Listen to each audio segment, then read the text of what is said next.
nos encontramos nuevamente compartiendo estos ciclos de conversatorios que tienen que ver con poner en debate algunas cuestiones que estamos pensando junto a las comunidades educativas. En esta oportunidad vamos a tratar un tema una temática, una problemática que queremos empezar a trabajar con todas ustedes. En primer lugar, debo decirles que traemos el saludo y los cariños de la ministra de Educación, la licenciada Adriana Cantero, y del viceministro de Educación, Víctor Hugo del Bloch, que en esta mañana les dejan un afectuoso saludo y un agradecimiento por el trabajo que estamos llevando adelante junto a nuestras comunidades educativas. Bueno, mi nombre es Nancy Noemí Alario, soy la subsecretaria de Educación Primaria de la provincia de Santa Fe y estoy aquí con el equipo de compañeros que me acompañan y con los que estamos construyendo un espacio que tiene que ver con la resignificación de la dimensión pedagógica al interior de la vida institucional.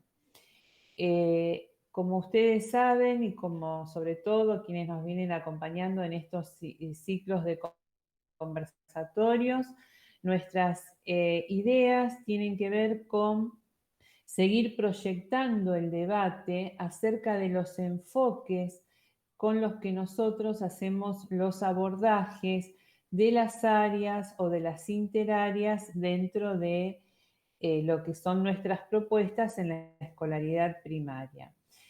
Bueno, en el diálogo que venimos sosteniendo con las escuelas, con los equipos de supervisión, con los equipos directivos y docentes, detectamos de alguna forma esta demanda, esta pregunta que está como muy latente y que tiene que ver cómo en tiempos tan acotados que tenemos entre presencialidad y semipresencialidad, trabajamos los procesos históricos, porque sabemos que los procesos históricos están vinculados al tiempo social, al tiempo de la historia y al tiempo y a los tiempos cronológicos en los que se desarrolla la vida comunitaria.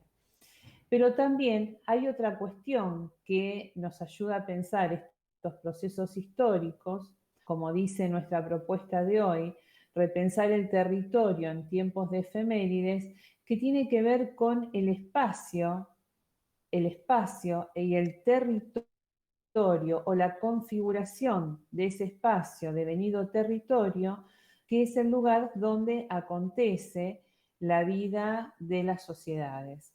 Entonces, bueno, también venimos pensando esta problemática del acontecimiento y de cómo se producen estos hechos y de cómo el espacio que habitamos, que vivimos, que compartimos y que transformamos también puede ser abordado por otras disciplinas. Estamos en ese camino de pensar la construcción del espacio desde, es muy ambicioso el proyecto, pero estamos, como ustedes han visto en conversatorios anteriores, venimos charlando acerca de cómo un niño o una niña comprenden cómo se ha construido el espacio social y cómo se representa la construcción de ese espacio social, que muchas veces queda puesto como algo dado y pasamos de un espacio a otro y suponiendo que las representaciones que los niños y niñas tienen que construir para poder comprender, por ejemplo, una serie cartográfica, una serie de coordenadas y varias cuestiones que nosotros ofrecemos en nuestras clases de ciencias sociales, suponemos que los pasajes son directos y nosotros lo que advertimos y queremos charlar y discutir justamente con ustedes es cómo hacemos ese proceso desde las diferentes áreas que componen la currícula de la escuela primaria. Por eso hoy nos acompañan el profesor Alejandro Alessi, que es nuestro, digamos, coordinador del área de matemática. Nos acompañan los profesores Alejo Cámpora, especialista en geografía, y el profesor Cristian Acosta, especialista en historia y en ciencias sociales. Bueno, vamos a hacer la apertura de este encuentro. Bienvenidos, bienvenidas. Gracias al equipo por haber preparado esta jornada que realmente son muy fructíferas porque además no solamente es ver el conversatorio en vivo, sino volver a trabajarlo. El video queda disponible para que pueda ser utilizado en una reunión plenaria, en una reunión de áreas, y creemos que es un material importante. No está todo dicho, estamos abriendo un debate que necesitamos dar en nuestra provincia, proyectándonos hacia lo que va a ser la construcción del diseño curricular de primaria. Y bueno, y también necesitamos algunas preguntas de ustedes y que en algún momento nos hagan llegar sus inquietudes al correo de vínculo pedagógico y allí serán canalizadas. Bueno, muchas gracias por estar acompañándonos, bienvenidos, bienvenidas y a disfrutar del encuentro. Adelante. Bueno, buenos días a todos y a todas. Es un gusto estar de nuevo acá encontrándonos en este espacio. Quiero agradecer en primera instancia a Nancy por sus palabras y a todo el equipo de la subsecretaría que de alguna forma nos permite construir estos conceptos. Y en ese sentido me gustaría retomar algo que estaba diciendo recién Nancy, que es poder poner en debate o en cuestión nuestras prácticas como docentes. En ese sentido, me parece fundamental poder resignificar formas que llevamos adelante las enseñanzas de distintas áreas. Hoy nos toca quizás hablar sobre un tema que tiene que ver con la historia y los territorios, y para eso nos parecía importante arrancar pensando qué son las ciencias sociales. Seguramente todas y todos, cuando nos sentamos a planificar una clase o estar directamente frente al curso, muchas veces nos hemos preguntado qué enseñar en ciencias sociales, cómo enseñar ciencias sociales, para qué enseñar ciencias sociales. Me parece que es importante poder arrancar a responder estas preguntas que seguramente van a quedar inconclusas, pero también es la idea poder generar estas dudas, estas inquietudes, pensando que las ciencias sociales se pueden dividir de dos formas. Una que tiene un carácter más instrumentalista, asociada a una necesidad gubernamental, que se ata a la construcción de un sentido de las ciencias sociales en pos de la formación de un ciudadano. Un ciudadano que tenía que tener la capacidad de poder poblar un territorio, conociéndolo en toda su magnitud, pero además poder referenciarse en ese territorio a través de lo que nosotros consideramos son quizás héroes de la historia o sujetos que han trascendido la historia. De alguna forma estos hechos lo que produjeron es una reproducción mecanicista de las ciencias sociales. También podemos considerar que han roto, han traicionado el espíritu genuino de las ciencias sociales, que es poner en debate los discursos que construyen a la realidad social. En ese sentido, me parece que si uno les preguntara a ustedes con qué tipo de enseñanza están más de acuerdo llevar adelante en las aulas, seguramente todos y todas diríamos que estamos más de acuerdo con la construcción de un pensamiento crítico que permita a los estudiantes interpelar esa realidad con la que conviven. Ahora, me parece que es necesario que podamos preguntarnos también qué entendemos por enseñanza crítica. Quizás esta pregunta no la podamos responder, pero sí me parece que puede ser una instancia que habilite a preguntarnos y a cuestionar nuestras prácticas frente al aula. Me parece que la cuestión es volver a poner en debate esos discursos que construyen las ciencias sociales, pudiendo ofrecer a las estudiantes y a los estudiantes las herramientas necesarias para poder desarrollar ese sentimiento y esa instancia crítica, no solamente hacia la realidad, sino también a los contenidos que se ponen en juego en el aula. Para eso nos parece también necesario poder desarrollar 3 lineamientos, si se quiere, o 3 pilares, o 3 ejes que nos permitan la construcción de esta enseñanza crítica de las ciencias sociales, que tiene que ver, en primera instancia, con la construcción de una ciudadanía que no tenga que ver tanto con la formación de un sujeto conocedor de sus derechos y sus obligaciones, sino más bien poder acompañar un desarrollo donde la construcción de esas subjetividades pueda estar comprometida y sea capaz de reflexionar la realidad esta que estamos diciendo que vive. En ese sentido también nos parece fundamental, como un segundo eje, poder construir un pensamiento crítico. Y me parece que tenemos que ser claros y claras en el sentido de que ese pensamiento crítico es imposible de ser enseñado.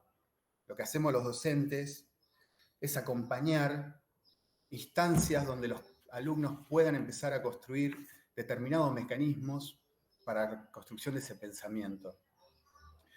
En última instancia, también nos parece interesante, y quizás hasta como una máxima a llevar adelante, es poder poner en práctica este pensamiento crítico, esta construcción de ciudadanía. Nos parece fundamental que todo aquello que se aprende en el aula, que se enseña en el aula, pueda trascender la frontera o los límites de ella, porque es la forma de poner en un mecanismo de funcionamiento capaz de resignificar esos contenidos que vamos construyendo. Porque además eso, volvemos a repetir, nos va a permitir interpelar la realidad. Podemos poner en juego nuevamente los discursos que sostienen la realidad social. Por eso también nos parece interesante algo que va a plantear Cristian ahora, que tiene que ver con ciertos lineamientos generales que contextualizan el momento que están atravesando las ciencias sociales.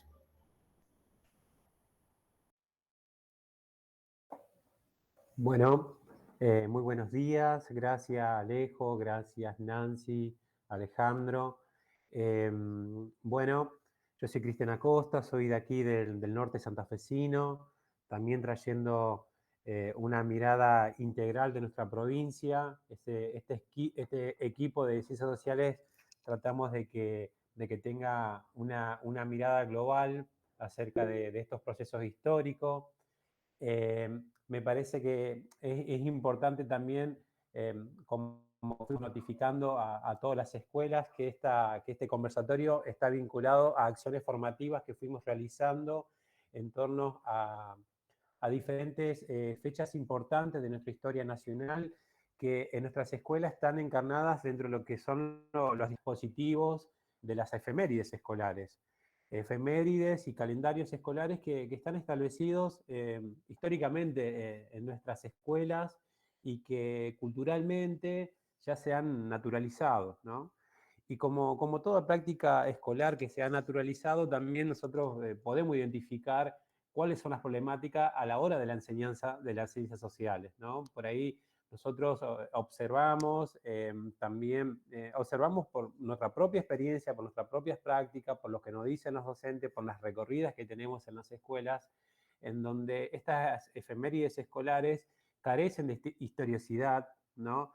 Carecen de una problematización, en donde aparecen en nuestras currículas atadas en un día particular, pero no abordadas como nos gustaría que puedan ser abordadas, ¿no? Por eso, acá, cuando nosotros planteamos el enfoque de cómo nos interesa abordar las ciencias sociales en el nivel primario, en el primer ciclo, en el segundo ciclo, tiene que ver con 3 ejes fundamentales. Por un lado, que esas realidades pasadas y presentes que nos toca abordar en el aula con nuestros estudiantes, con nuestros alumnos y alumnas, tiene que ver tiene que ser con un enfoque múltiple, con un enfoque global, donde haya una participación de varias ciencias sociales, ¿no? Pareciera que la ciencia social es historia y geografía es solamente el mapa dado, ¿no? Es como si fuera que la ciencia social es historia y geografía, ¿no? Pero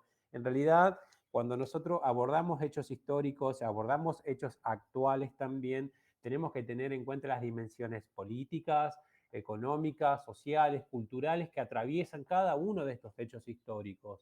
Y los hechos históricos eh, eh, están íntimamente relacionados a una noción que nosotros planteamos en las acciones formativas, a una noción de movimiento y de proceso histórico, que nada tiene que ver con los hechos históricos de nuestra patria, de nuestra América, pensados desde una historia lineal, sino que es todo lo contrario, ¿no? Yo siempre recuerdo a un profe amigo que siempre decía, la historia no es lineal, la historia son avances, son retrocesos, son quiebres, son revoluciones, son contrarrevoluciones.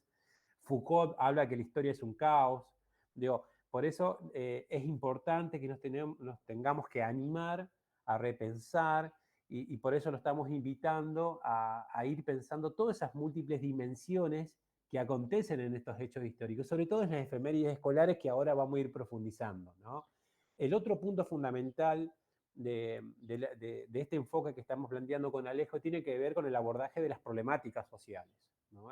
Y la identificación de las problemáticas sociales en el pasado y en el presente, ¿no? Como temas centrales, ¿no? Como temas centrales, nosotros cuando abordamos las efemérides el 25 de mayo, ¿no? Tenemos diferentes símbolos.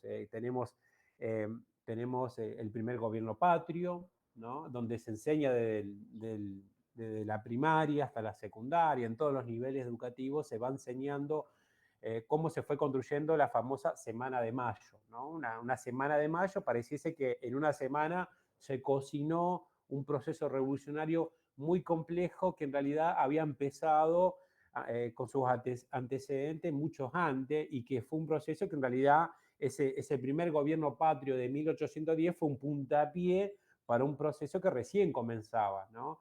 Y que en ese primer gobierno patrio, en esa revolución de mayo, el 25 de mayo de 1810, también se empieza a evidenciar cuáles van a ser los intereses que van a estar ahí adentro, ¿no? Los intereses y las contradicciones también, ¿no? Cuando por ahí en nuestras realidades se hablan de la grieta, se habla de las diferencias, nosotros nos vamos a la historia, siempre existieron las diferencias, siempre existieron los intereses sectoriales, y esas son cuestiones que en los actos escolares, que en el abordaje en las escuelas no se lo problematiza, no está instalado esos temas, sino que se da estos hechos históricos como algo dado, como algo que fue como un cuento, como una cuestión, hasta con una resolución casi feliz también, ¿no?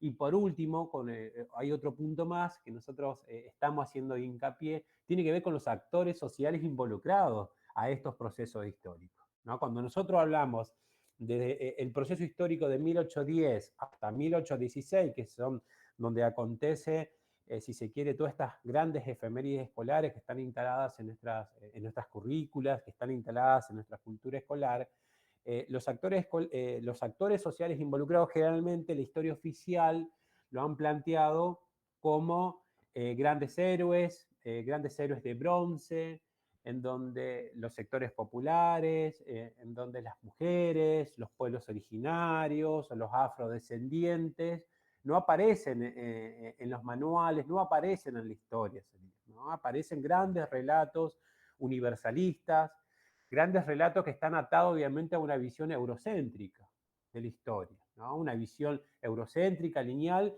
que obviamente que ahora vamos a profundizar, que tiene que ver obviamente a un andamiaje, de un proyecto político particular de turno de los estados también, ¿no? Porque los estados van construyendo estos relatos, ¿no? A través de las escuelas, a través de las universidades, a través de los espacios de formación, en donde, bueno, han calado muy hondo en nuestras escuelas hasta hoy en día, sería.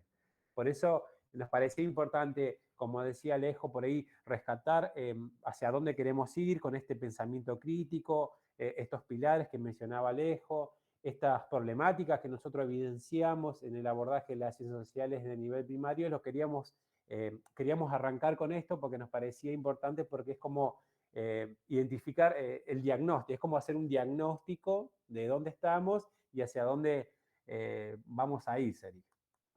No sé, Alejo, ¿querés decir algo más cortito acá? Si no, pasamos a lo otro. No, me gustaría, como para cerrar este primer momento, poder detenernos quizás un segundo a leer la cita que compartimos con todos ustedes, que dice que enseñar ciencias sociales debería incluir siempre algún tipo de provocación, que conduzca a desnaturalizar lo cotidiano, a cuestionar lo obvio, a justificar las propias creencias al riesgo, de tener que abandonarlas si la justificación no encuentra sustento. Me parece que esto es fundamental, vuelvo a repetir también, sumando a lo que decía Cristian, como un primer momento, un primer proceso para poder resignificar las ciencias sociales en el aula. Bien, bien, bien. Alejandro, ¿te parece que pasemos a la próxima filmina? Bueno, la idea de este conversatorio no es profundizar con todos los hechos históricos porque no vamos a alcanzar, ¿no? La idea es ir tomando, y vamos haciendo algunas pinceladas para ir repensando, como se llama el conversatorio, estos hechos históricos, estas efemérides, estas acciones formativas que fuimos impulsando desde el equipo de sociales en el campus de primaria, que están invitados. Después podemos ir compartiendo los links también. Las efemérides pusimos aquí, bueno, celebraciones que caducan. Nosotros creemos que sería interesante hacer como un pequeño recorrido cómo se fueron construyendo esas efemérides y cómo nosotros hoy podemos animarnos a ponerlas en cuestión e invitarlas a reflexionar desde otro lugar. Acá traigo una imagen de un pintor argentino, de Martín Boneo, 1915, Candombe Federal, época de rosas, óleo sobre tela. Esta imagen representa una primera etapa, si se quiere, de celebración que tenía el pueblo, que tenían los sectores populares, también con una gran participación de los sectores populares, sobre todo en el periodo de la Confederación Rosista, en donde las fiestas de la Revolución de Mayo, del primer gobierno patrio y de la Declaración de la Independencia, como se llaman las fiestas mayas y las fiestas julianas, el historiador Gabriel Di Meglio nos dice que estas fiestas eran cuasi carnavalescas, eran grandes fiestas populares, y que no estaban arraigadas a las escuelas estrictamente, ¿no? Sino que eran grandes fiestas populares, y esto se sostuvo desde 1810, desde el primer gobierno patrio, hasta 1870, ¿no? Eran grandes fiestas que duraban un mes entero, ¿no? Que duraban muchísimo tiempo, que alrededor de esas grandes fiestas populares había participación de todos los sectores sociales, con una gran participación de ferias, de comercio. Eran grandes fiestas del pueblo, ¿no? O sea, aquí no podemos decir que aquí estaba identificado con el dispositivo escolar. Nosotros vamos a identificar la incorporación de estas fiestas, tanto de la Revolución de Mayo, como el 9 de julio, el 20 de junio, el 17 de agosto. De estas fechas de este calendario escolar se empiezan a establecer formalmente en nuestro país, en las currículas, en nuestras escuelas, a partir de 1870, 1880, cuando termina de madurar y de tomar forma el Estado moderno argentino, ¿no? El Estado moderno argentino con la generación del 80, cuando termina de ir cerrando sus límites geográficos internos y las fronteras externas, después de todo ese gran periodo histórico de disputa de territorio, de proyectos políticos unitarios, federales. En 1880 se termina de dar forma. Con Alejo ahora vamos a volver sobre el mapa, no se preocupen, pero nos parece importante hacer este recorrido. Recién en 1880, la generación del 80 va a impregnar ideológicamente a su proyecto político esta cuestión de la identidad nacional, esta cuestión de la patria argentina, ¿no? De la nacionalidad argentina, en un contexto de grandes oleadas inmigratorias. Debemos recordar que en 1870, en 1880, comienza todo un proceso de grandes oleadas migratorias. Entre 1880 y 1890 vamos a encontrar que el 60% de la población en Buenos Aires hablaba otro idioma, ¿no? O sea, estamos hablando de un contexto de grandes oleadas migratorias en donde, bajo una visión eurocentrista, la generación del 80 diseñó y pensó estas celebraciones, ¿no? Con un fin de ir reforzando una identidad nacional, ¿no? Una identidad nacional, y aquí trajimos para compartir una imagen de una etapa de una revista histórica, centenaria, ¿no? Ya centenarias, que es la Villiquen, de Editorial Atlántida, donde se observa alumnos levantando la bandera de Argentina, tratando de aquí la escuela, ocupando ese rol de homogenizar a la sociedad.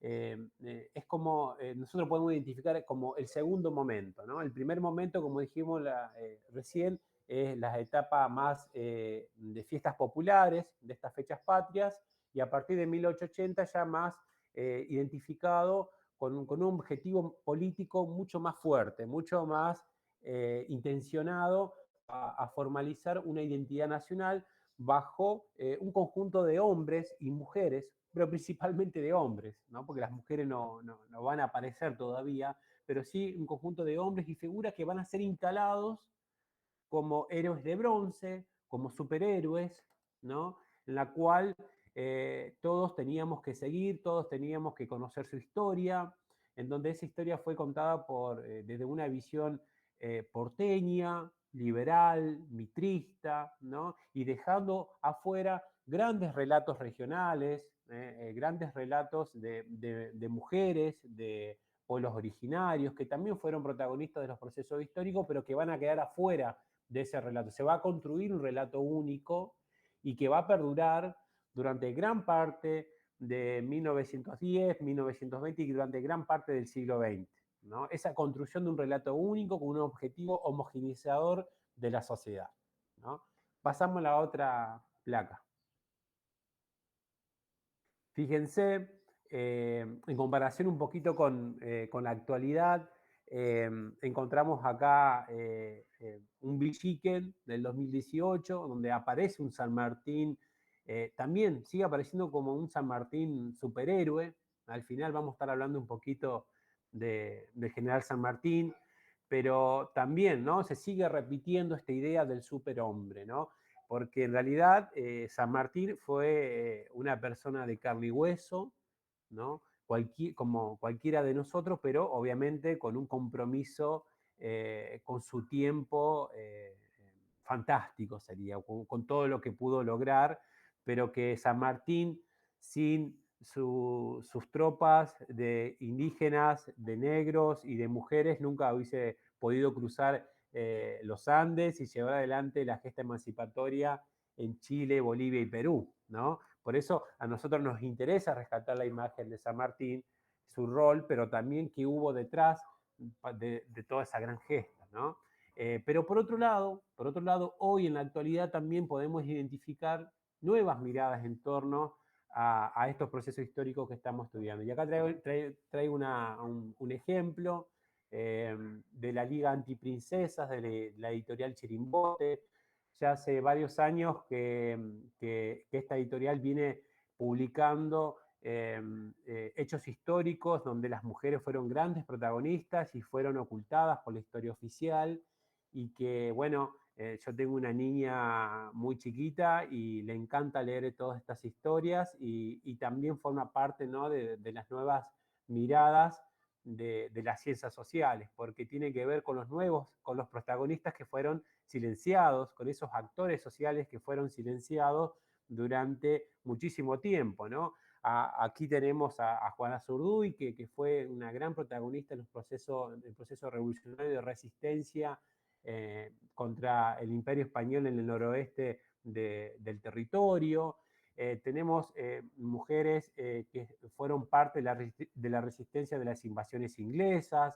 Es decir, las mujeres siempre estuvieron presentes en la historia. Fueron ocultadas detrás de un relato machista y patriarcal, también debemos decirlo, ¿no? Sino que la idea es que tenemos que animarnos a llevar adelante otras miradas mucho más democráticas, mucho más participativas, sobre todo de todos los sectores populares que fueron grandes protagonistas de estos procesos también. Hasta acá yo quería agregar esto, no me quiero pisar con Alejo, pero la idea era pensar en esta parte que estas construcciones de las efemérides son construcciones históricas y que están atadas a los proyectos políticos de los gobiernos de esos momentos también, ¿no? Y que han calado muy hondo y que se han naturalizado en las prácticas educativas, que se han naturalizado como dispositivos en todas nuestras escuelas y que estamos invitándolos invitándolas a repensarlas. Bueno, gracias, Cristian. Yo voy a tomar algunos elementos que venías comentando, sobre todo esto último, de entender a la historia como la acumulación de hechos, de fenómenos que se van construyendo. Y me parece que es un buen concepto para poder empezar a entender esto que él venía diciendo, que es por qué empezar a deconstruir el mapa dado. Seguramente cuando estamos construyendo el mapa o hacemos referencia a estas efemérides, por lo general asociamos esta efeméride a una localización en particular en el mapa. Entonces trabajamos el mapa como aquello dado, como un espacio que de alguna forma no tiene mutabilidad, sino que se encuentra estático y que en todo caso lo único que podemos hacer es señalarlo, con un color en particular, con una bandera, con un límite, con una frontera. Por eso me parece que es necesario retomar un concepto complejo como es el territorio. Por eso también un poco el título de esto de asociar efemérides a territorio. Para eso me parece que es necesario pensar en el territorio por un momento, preguntarnos qué conocemos por territorio, qué consideramos que es el territorio, qué elementos conforman ese territorio, por qué te empezó a hablar en un momento de territorialidad. Creo que estas preguntas son, como decía recién, difíciles de abordar, seguramente tampoco vamos a poder resolverlas en este espacio, pero sí me parece que puede ser un comienzo para empezar a entenderlas desde otro lugar y entender que todos estos fenómenos de la historia, todos estos sucesos que construyen la realidad social, se arraigan a un espacio en particular, que ese espacio geográfico tiene capacidad de ser transformado por las necesidades sociales de un determinado momento. Por eso, volviendo al territorio, Alejandro, si podés pasar la diapo, gracias. Tenemos que tener en cuenta, primero que nada, cuando hablamos de territorio, ¿qué significa territorio? Si hacemos, por ejemplo, un análisis etimológico de la palabra, vamos a ver que su significado podemos dividirlo entre tierra, por un lugar, y por el otro, acción sobre ella. Fíjense que ahí ya el mismo concepto nos lleva a una idea de capas o de dimensiones que tiene intrínseca. En este sentido, podemos también, a su vez, tener dos aspectos, dos miradas sobre ese territorio. Uno que tiene que ver más con esto que veníamos hablando al principio de las ciencias sociales y una tradición que tiene que ver con una necesidad funcional. Esto quiere decir entender al territorio como un espacio para ser ocupado, de carácter bien físico, que muchos geógrafos lo van a llamar un sustrato, y donde el Estado es el único actor con capacidad de hacer y deshacer ese territorio.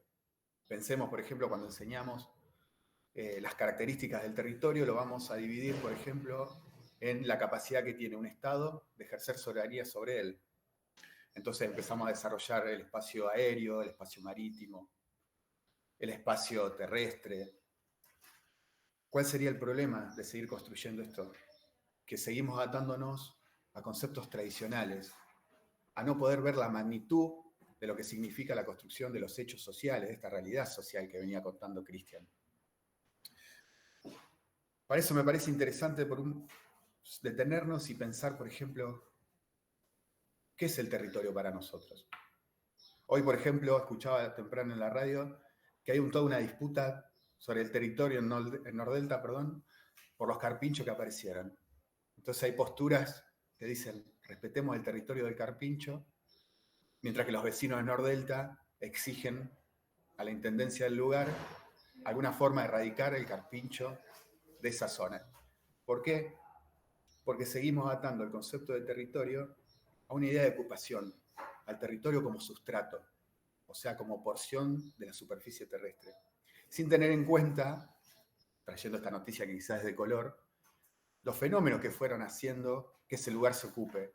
Un lugar natural, porque el carpincho no se pone a pensar en términos territoriales, sino que qué proceso histórico ha habido que ha ido ocupando la desembocadura, por ejemplo, y el delta del río Paraná.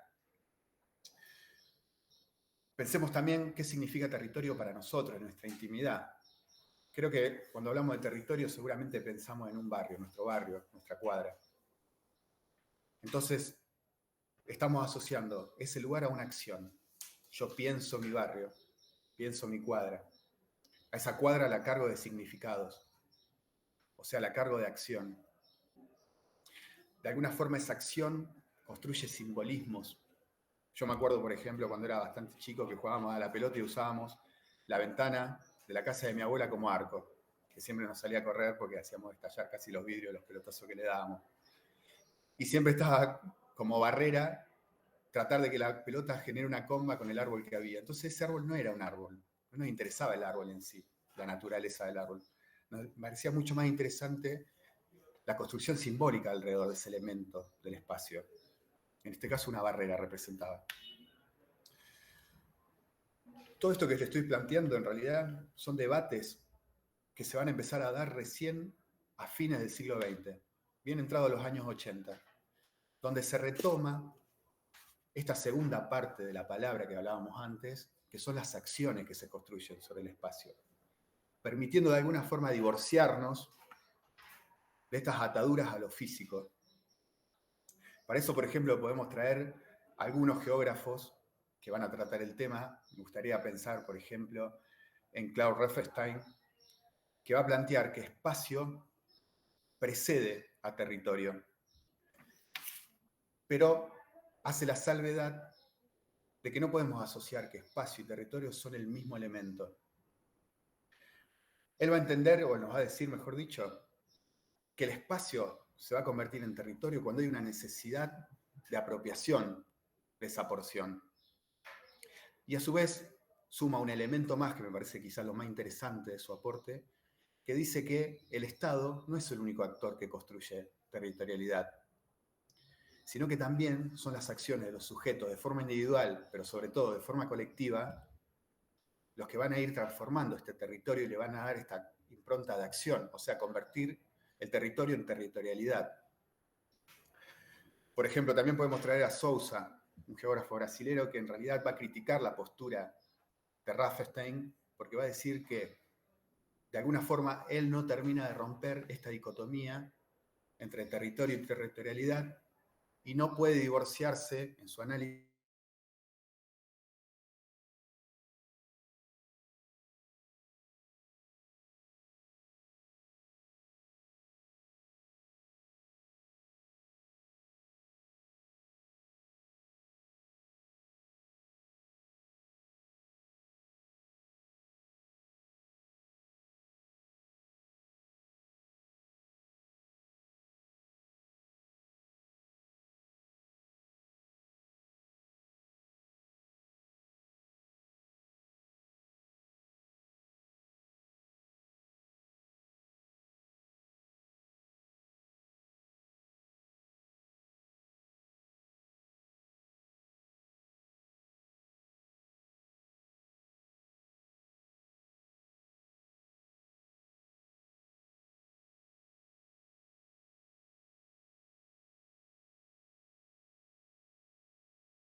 de la compañía Apple.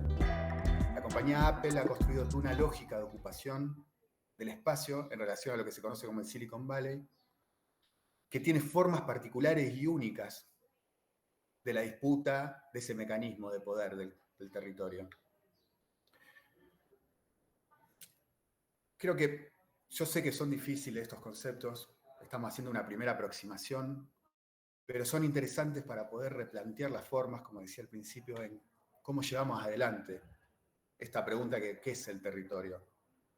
Podemos, por ejemplo, también sumarle a esto, asociado a esta historia pintoresca que decíamos del árbol y la ventana de mi abuela, que tiene que ver con la postura posmoderna de algunos autores, como Signolo, por ejemplo, que nos va a plantear que a esta construcción histórica, tradicional, de la ocupación del territorio por el Estado, o sea, la soberanía que ejerce el territorio sobre un sustrato, se le suma el sentido de pertenencia que generan esos individuos que conforman ese Estado.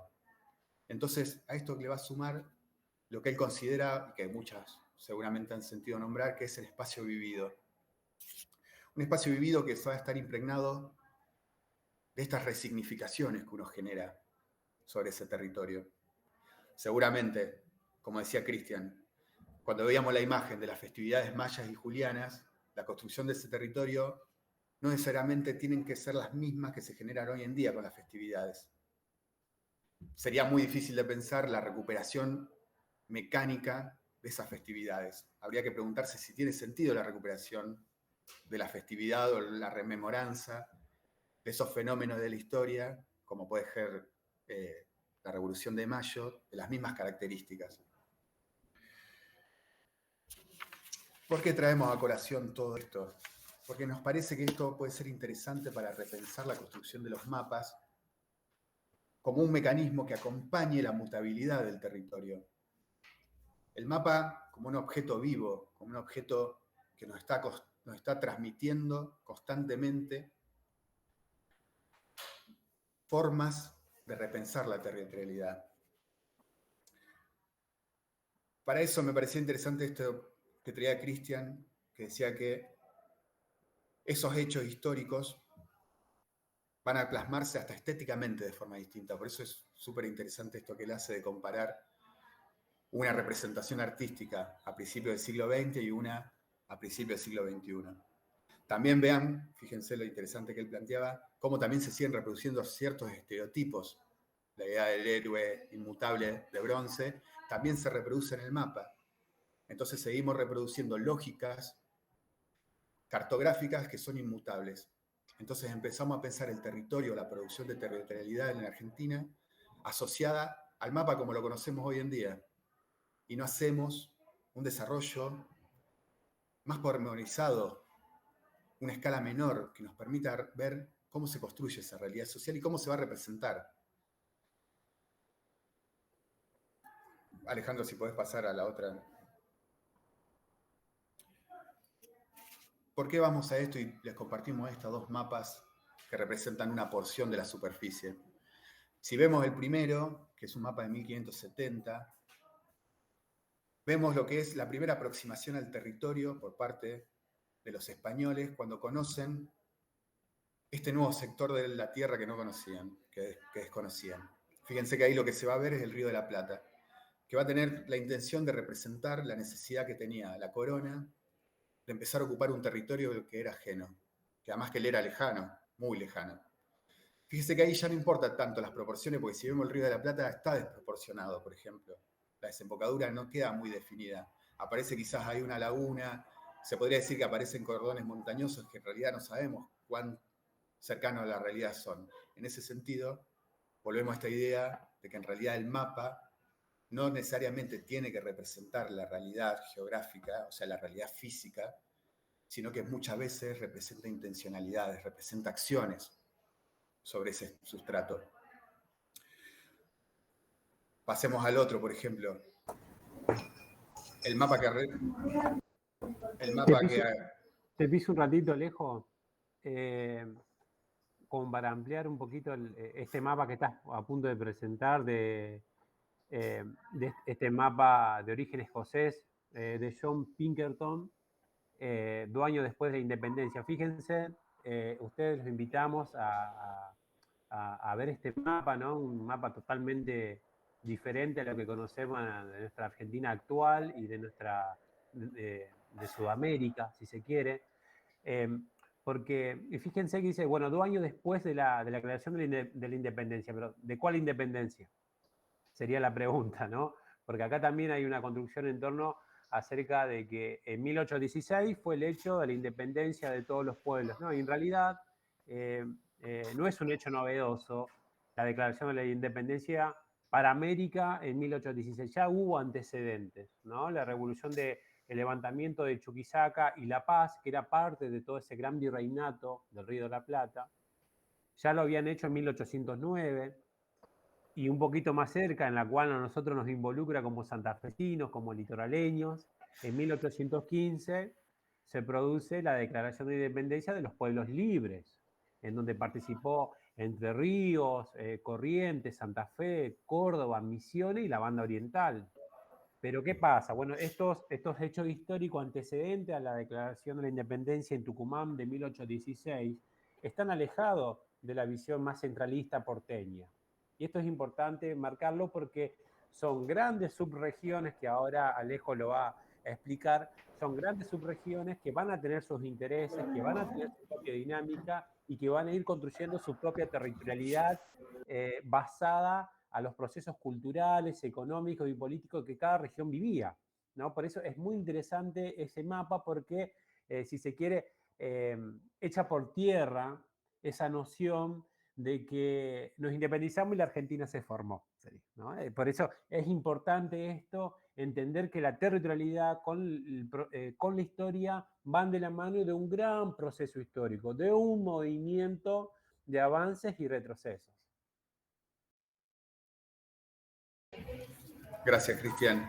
En ese sentido, pensaba mientras él compartía estos conocimientos con nosotros y nosotras, el buen análisis geográfico que estaba haciendo en relación a pensar las múltiples escalas que representa un mapa y las múltiples territorialidades que lo van a conformar. Por eso es interesante esto que él plantea, y él dividía por región y caracterizaba las particularidades de esas regiones. Y es un buen ejemplo para poder empezar a entender y trabajar de otra forma estos procesos históricos. Por ejemplo, pensemos que la construcción de estos hechos no son únicamente posibles dentro de un territorio, dentro de una sola territorialidad. Los distintos actores que van a llevar adelante estos procesos van a construir distintas territorialidades. Por ejemplo, nosotros teníamos el proceso que significa la Revolución de Mayo. Tenemos todo el cabildo, la construcción de esa plaza. Pero dentro de ese mismo espacio se van a dar distintas acciones. No va a ser la misma la territorialidad que le imprima las mujeres que ocupaban esa plaza. Suena el timbre de fondo del recreo acá. No va a ser lo mismo, decía, las territorialidades que se construyen en relación a las mujeres que ocupaban ese lugar, que seguramente eran anónimas, pero seguramente estaban construyendo también ese proceso revolucionario, como tampoco va a ser lo mismo los afrodescendientes que estaban en esa plaza construyendo territorialidad, como tampoco va a ser lo mismo la territorialidad que representaba el realismo, representado por la corona.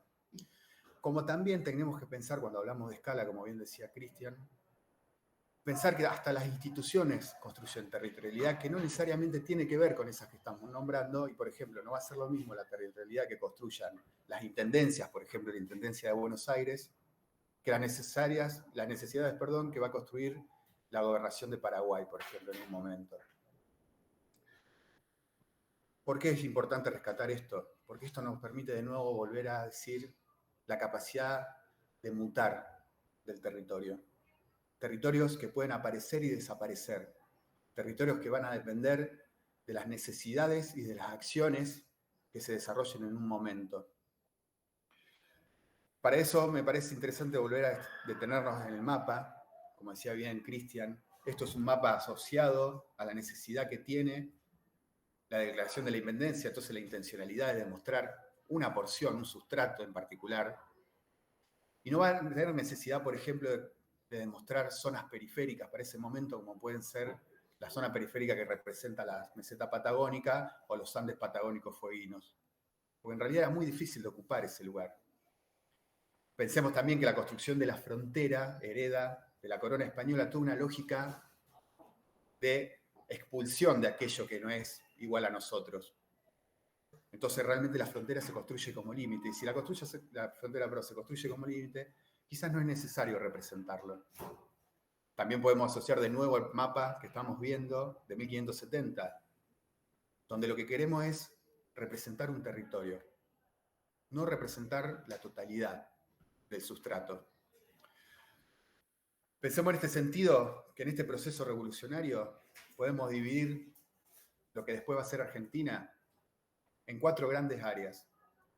Una relacionada a una subárea geográfica, una subregión que conocemos hoy en día como Cuyo y Noa, que tiene que ver con toda una tradición más cercana al virreinato del Alto Perú, que va a tener una lógica y una forma de producción económica diversificada.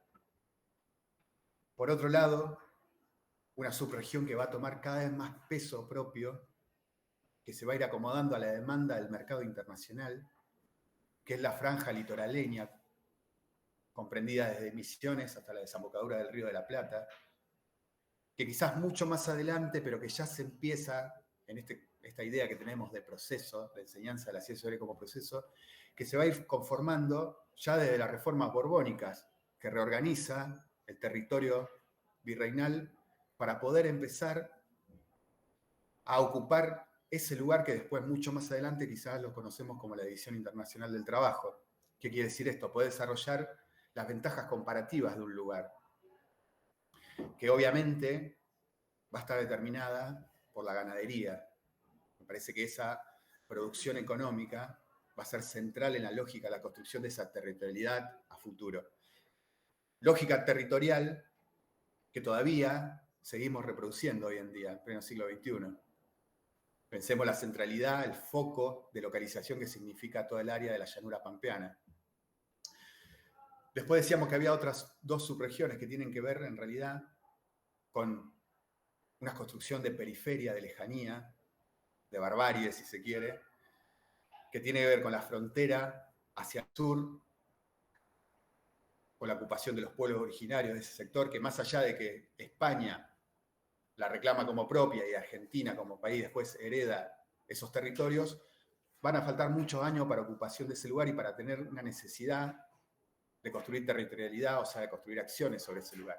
Y por otro lado, también en ese mismo sentido podemos tener otra subregión, que es la llanura chaqueña, también ocupada por pueblos originarios. ¿Qué conecta el mundo criollo de ese momento, si se quiere? Una pequeña franja que va desde el sur de la provincia de Buenos Aires al norte de la provincia, perdón, del sur de la provincia de Santa Fe al norte de la provincia de Buenos Aires, que va a ser una suerte de corredor de los productos que van a circular de una región a otra. Me parece importante rescatar estas miradas para entender distintas formas de construir el mapa. Ya no estamos ahora localizando en el mapa con un color en particular las provincias unidas del Río de la Plata, sino que estamos viendo cómo esos fenómenos que mutan, como decíamos antes, tienen capacidad de ser representados. ¿Representados cómo? Y de una forma cartográfica. Podríamos buscar otra forma de representación, quizás artística, como que veíamos antes en las diapositivas, quizás de forma teatral, ¿por qué no? La representación de esos fenómenos, de esos hechos. ¿Por qué no pensar hasta matemáticamente la representación de ese territorio? No va a ser lo mismo la provincia de Buenos Aires en sus orígenes, la intendencia que significaba, a la necesidad que tuvo después de expansión territorial hacia el sur. Volvemos a repetir. Me parece un hecho importante repensar estos fenómenos del territorio. Pensar el territorio nos permite empezar a abordar y quizás acercarnos un poco a nuevas miradas que construyen también y construyen un país. Pensaba, por ejemplo, que decía Cristian que íbamos a retomar San Martín. Pensemos en San Martín justamente con una mirada que estaba haciendo él sobre el territorio, que entendía que no podíamos depender únicamente de una producción económica y quizás también eso le genera disputas con el centralismo de Buenos Aires. Pero además, y quizás más importante que eso, es la mirada continental, la construcción de una territorialidad que es continental, un proyecto que rompe con la lógica de la frontera hacia lo distinto, de la frontera únicamente en su manera de instrumentación de la producción. que va a mirarse hacia adentro, que va a mirar esto que decía Cristian, cuáles son los patrones culturales de esas subregiones. En ese sentido me parece importante, si pasamos a la segunda imagen, gracias. Quizás a modo de síntesis también en este sentido, nosotros compartimos con ustedes en esta diapositiva qué está pasando en el resto de lo que fue el Virreinato del Río de la Plata y la confusión que va a generar en las distintas subregiones. ¿Por qué digo que es importante? Porque no podemos situar únicamente, como bien decía Cristian, a la Revolución de Mayo como un hecho y un acontecimiento de localización única relacionado al litoral. Me parece importante poder empezar a rescatar la mirada y las acciones que se iban llevando adelante en todo el continente, para pues en una segunda instancia sí recuperar la mirada litoraleña, si se quiere. La mirada de los Heidelberg, o sea, de toda aquella producción relacionada a los puertos, a la ruralidad asociada al puerto, a la ganadería asociada al puerto.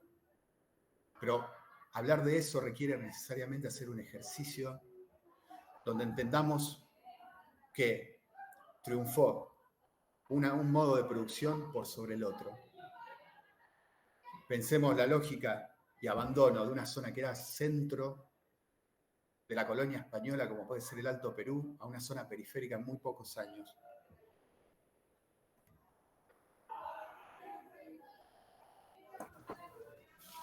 Muy bien. Alejo, ¿venir ahí? Sí. Bueno, podemos pasar a la próxima placa, Alejandro. Muy bien, la verdad que estamos muy contentos con este diálogo. Nosotros somos parte también de esta construcción, no somos iluminados ni mucho menos, somos parte de un equipo que estamos invitando a dialogar estos conceptos. Nosotros queríamos ir cerrando este conversatorio en torno un poquito a la mirada de San Martín. Por ahí nosotros lo que más se conoce de la historia de San Martín es el cruce de los Andes, el padre de la patria, pero también nos parecía importante ensamblar esta relación conceptual que se pensó con este nombre del conversatorio, el repensar el territorio en tiempos de efemérides, porque sin dudas San Martín, como también otros libertadores de ese tiempo, personas de carne y hueso súper comprometidas con el tiempo que estaban viviendo, van a llevar adelante también una mirada política de la construcción de ese territorio, ¿no? Una construcción de un territorio, de una patria grande, ¿no? Donde se puedan involucrarse todas las dimensiones culturales de los pueblos que habitaban, sobre todo en el noroeste de la región de Sudamérica, ¿no? Una mirada que no estaba centrada hacia el oeste, hacia el puerto, hacia el océano Atlántico, hacia Europa, hacia una mirada eurocentrista, sino que estaba orientada hacia el interior, como decía Alejo. Y fíjense ustedes que más allá... sonó el timbre. Que más allá de este gran avance, esa gesta que llevó adelante San Martín con la liberación de Chile, Bolivia y Perú, con ese plan continental de liberación frente a las fuerzas españolas, también había una mirada política estratégica de una construcción de la patria grande, ¿no? Una construcción de una política donde estén y donde participen todos los actores sociales involucrados y en el proceso independentista, ¿no? Pero que obviamente ese proyecto va a fracasar, fracasa por los intereses territoriales, sectoriales. Se da todo un proceso a partir de 1820 hasta 1840, 1850, se da todo un proceso de balcanización, que se llama. Jorge Abelardo Ramos habla del proceso de balcanización de la revolución, en donde los pueblos, cada nación empieza a ir cerrando sus fronteras, ir construyendo sus propias territorialidades, muy atada a los intereses locales, burgueses y oligárquicos también, ¿no? Es por eso que también San Martín le retiran su apoyo político y económico de su gesta expansionista de liberación por parte de Buenos Aires, lo obligan a retroceder, le quitan su fuerza, le dan la orden para que venga con su ejército a reprimir a la banda oriental, a su compañero Artigas.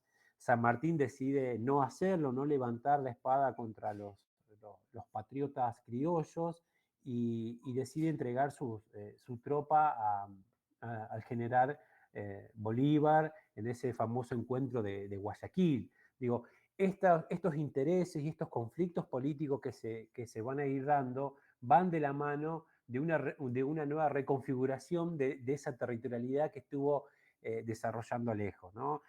La política, la economía, las transformaciones sociales van de la mano de esa transformación de la territorialidad. Por eso nos parece muy importante corrernos y animarnos a pensar que, que tenemos que salir de esa noción del mapa dado, sino que es un mapa que constantemente se va transformando, va cambiando y que desde los orígenes hasta la actualidad se viene transformando también, ¿no? Desde este lugar fue nuestro humilde aporte.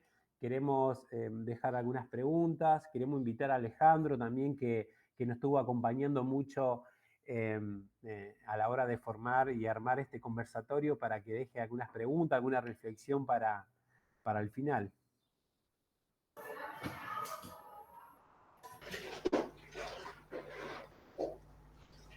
Hola, ¿qué tal? Buenos días. La verdad que un placer escucharlos, Cristian y Alejandro. Me llenaron de inquietudes, de preguntas, y un poco esa sensación y esas inquietudes quiero plasmarlas a modo de cierre, y obviamente si pueden aportar algo más en estas inquietudes, bienvenido sea. Pero me gustaron muchas de las invitaciones que nos propusieron. Me gustó cuando hablaron de que en la escuela es posible acompañar en la construcción de un pensamiento crítico, aunque lo dejaron muy en claro que no es posible enseñarlo, pero sí es posible el acompañamiento de eso. Y también es posible llevar a cabo la posibilidad de habilitar instancias para poner en práctica el pensamiento crítico. Entonces ahí la pregunta como docente que me hago es, ¿cuántas veces en el aula propiciamos esas oportunidades para poner en práctica el pensamiento crítico, ¿no? Esa frase que tanto nos interpela, provocamos intelectualmente a las chicas y a los chicos, ¿sí? Nos animamos a hacer esa acción que me imagino que movilizaría a todas las estudiantes y los estudiantes y los pondría en un lugar interesante, ¿no? En ese lugar de justificar lo que creen con el riesgo de tener que abandonar lo que creen. Es genial, ¿no? Si logramos ubicar a las chicas y a los chicos en ese lugar, los estamos poniendo en esa especie de posible científico, investigadora, investigador, ¿sí? Esa persona que ante una situación se plantea hipótesis y las va a enfrentar con lo que pasa en la realidad, con el riesgo de que esa hipótesis se abandone, ¿sí? O se siga sosteniendo momentáneamente a modo de Popper, ¿no? Y entonces las preguntas, que estas preguntas tal vez no tengamos respuestas, pero las podamos sostener para animarnos a entrar al aula de otra manera. ¿Cómo podemos didácticamente alejarnos de ese mapa dado? ¿Cómo podemos didácticamente mostrar la idea de movimiento en relación al tiempo y el espacio? Cuando hablaban de problemas sociales en ese enfoque teórico que compartieron, ¿sí?